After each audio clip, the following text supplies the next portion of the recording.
Everyone, so today we are going to see C format specifier. So let's understand the meaning first. A format specifier in C is a placeholder used within a function like printf and scanf to indicate that a type and a format of a data is being inputted or outputted. It tells the compiler how to interpret the data provided or expected during input-output operation. The format specifier start with an percentage sign followed by a character. तो जैसा कि हमने last video में देखा था कि हर एक variable का एक डेटा टाइप होता है, तो ये डेटा टाइप ही वो डेटा टाइप की बात ही हम यहाँ पे करने वाले हैं, जैसे कि इंट, फ्लोट, कैर. ओके, सो जब हम इंटीजर में वैल्यू लेते हैं तो हमें कंपाइलर को बताना पड़ता है कि एक वैल्यू इंटीजर में आ रही है, तो इसका एक फॉर्मेट स्पेसिफायर होता है जो कंपाइलर को इंडिकेट करता है कि ये certain type of data type है. तो फ्लोट का अपना फॉर्मेट स्पेसिफायर है, कैर का अपना फॉर्मेट स्पेसिफायर है, वैसे इंट का भी है, एंड अलग अलग बहुत टाइप के फॉर्मेट स्पेसिफायर्स हैं. तो इस वीडियो में हम बस इंपॉर्टेंट फॉर्मेट स्पेसिफायर ही दिख रहे हैं, क्योंकि एज अ बिगिनर हमें एटलीस्ट इतना पता होना चाहिए. आने वाली वीडियोस में हम और फॉर्मेट स्पेसिफायर भी कवर करेंगे. तो फॉर्मेट स्पेसिफायर लिखने के लिए हम एक परसेंटाइल सिंबल यूज़ करते हैं, एंड देन उसके बाद हम कैरेक्टर लिखते हैं. लाइक वो कैरेक्टर भी डिफाइंड है. अगर इंटीजर का वैल्यू ले रहे हैं तो इंटीजर का जो फॉर्मेट स्पेसिफायर है वो ऑलरेडी डिसाइडेड है, तो हम सेम ही लेंगे, वैसे ही फ्लोट का और वैसे ही कैर का. तो हम पहले परसेंटाइल सिंबल लिखेंगे एंड देन कैरेक्टर का नाम. ओके, अब हम एक एक करके एग्जाम्पल देखते हैं इंटीजर, फ्लोट एंड कैर का. Format D for integer specifier. Format D is use to format and interpret integer values. तो मैंने पहले बोला था कि सबके अलग अलग हैं. तो फॉर इंटीजर हमें फॉर्मेट डी यूज़ करना है. हम यहाँ पे अपने मन से कोई भी अल्फ़ाबेट नहीं डाल सकते, ऑलरेडी वो अल्फ़ाबेट डिसाइडेड है, तो हमें यही लेना पड़ेगा. तो percentile D is for integer specifier. Percentile D can be use for both negative and positive values. तो मैंने बताया था कि हम इंटीजर में पॉजिटिव और नेगेटिव वैल्यू दोनों ले सकते हैं. तो फॉर्मेट डी से हम पॉजिटिव वैल्यू और नेगेटिव वैल्यू ले सकते हैं.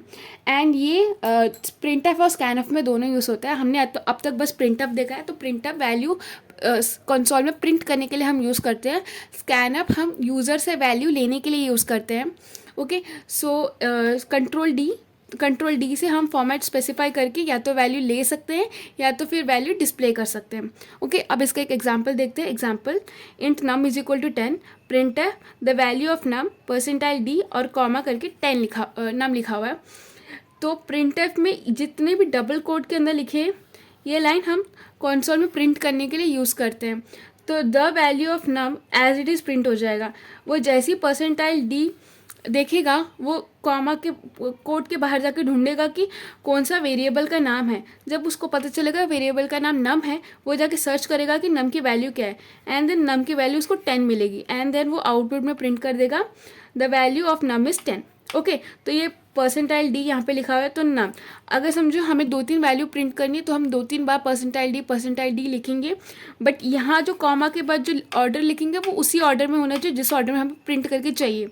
ओके, अगर समझो यहाँ पे num2 होता और num2 की वैल्यू 20 होती, तो हमें 2 बार परसेंटाइल डी लिख के num1 एंड num2 लिख देते हैं. ओके, सो परसेंटाइल डी हम इंटीजर्स को प्रिंट करने के लिए यूज़ करते हैं. अगर आप कोई और लैंग्वेज से आ रहे हैं तो आपको पता होगा कि हम डायरेक्ट प्रिंटफ में वेरिएबल का नाम लिख के प्रिंट कर सकते हैं.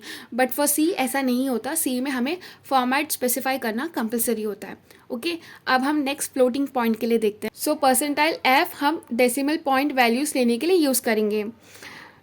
Percentile f can represent both positive and negative floating point numbers including zero and fractional values. तो floating point number में हम positive, negative, zero के साथ साथ decimal point number भी ले सकते हैं.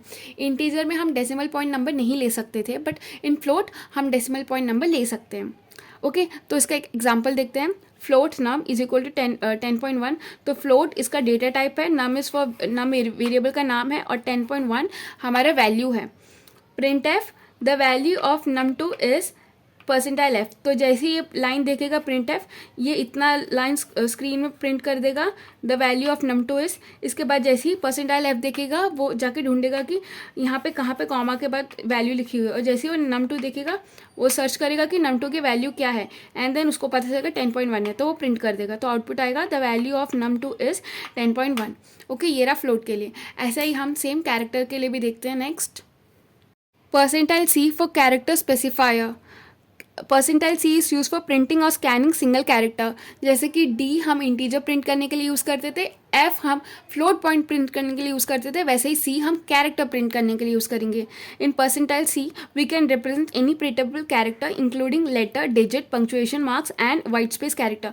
तो हम परसेंटाइल सी में कोई भी हम लेटर प्रिंट कर सकते हैं, कोई भी अल्फ़ाबेट प्रिंट कर सकते हैं, या डिजिट्स प्रिंट कर सकते हैं, या फिर कोई वाइट स्पेस है वो भी प्रिंट कर सकते हैं। तो सी हमें ये मौका देती है कि हम इसमें ऑलमोस्ट सब कुछ प्रिंट कर सकते हैं। बट हम इंटीजर लिमिटेड अमाउंट में है, लाइक हम इंटीजर में हम कोई कैरेक्टर नहीं प्रिंट कर सकते, बट हम कैरेक्टर में कोई इंटीजर भी प्रिंट कर सकते हैं। ओके, एंड देन इसका एग्जांपल देखते हैं। कैर माई लेटर, और इसमें ए पास कर दिया, तो कैर डेटा टाइप है, माई लेटर वेरिएबल का नाम है, एंड कैरेक्टर को जब भी हम लोग डिफाइन करेंगे तो उसको सिंगल कोट में लिख के हम वन लेटर को डालेंगे। तो हमने ए यहाँ पे पास किया। Print of my letter is percentile C, and जैसे ही इतना दिखेगा माई लेटर इज प्रिंट कर देगा। परसेंटाइल सी के बाद कॉमा के बाद ढूंढेगा कि वेरिएबल का नाम क्या है, माई लेटर में जाएगा तो उसको पता चलेगा वैल्यू ए है, तो यहाँ पे प्रिंट हो जाएगा my letter is A. Okay, तो ये इतना सिंपल सा थोड़ा सा याद रखना पड़ेगा कि percentile D is for integer, percentile F is for float, and percentile C is for character. अब इन तीनों के कंबाइंड एग्जाम्पल देखते हैं। Int n1 is equal to 15, तो इंटीजर नाम का डेटा टाइप है, उसका वेरिएबल का नाम n1 है, उसका वैल्यू डाल दे 15। फ्लोट n2 इक्वल टू 15.12, तो एक अलग डेटा टाइप है जिसका नाम फ्लोट है, जिसका वेरिएबल का नाम n2 है, एंड इसकी वैल्यू ये है।